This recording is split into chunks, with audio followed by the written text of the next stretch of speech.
tieši 2 gadus atpakaļ, 22. maijā, mēs de facto pārstājām pirkt elektroenerģiju no Krievijas. Tieši 22. maijā.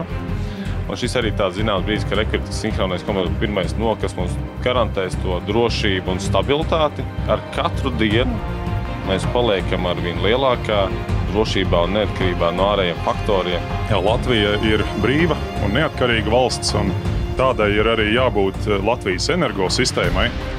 Un vēl ir palikuši tikai 8 mēneši līdz brīdim, kad Latvija, Lietuva un Igaunija atvienos savas energosistēmas no Krievijas atvienotās energosistēmas, kurai tā ir bijusi pievienota jau kopš laika gala.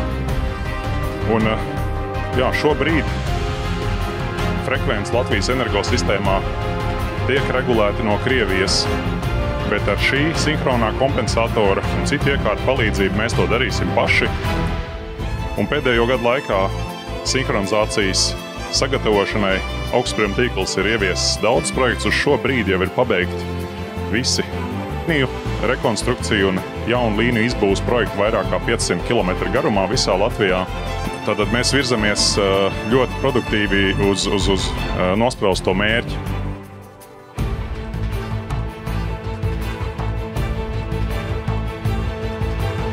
Gribu lielu paldies pateikt pirmkārt jau ministram un klimata un enerģētikas ministrijai par politisku atbalstu gan Latvijā, gan arī ārpus Latvijas.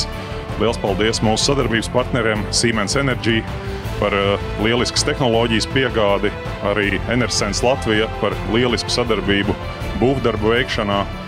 Un milzīgs paldies augstsprieguma tīkla komandai, kas dara visu iespējamo un šķiet arī reizēm neiespējamo, lai visi šie būtiskie vērienīgie projekti tiktu ieviesti laikā un paredzētajā budžetā.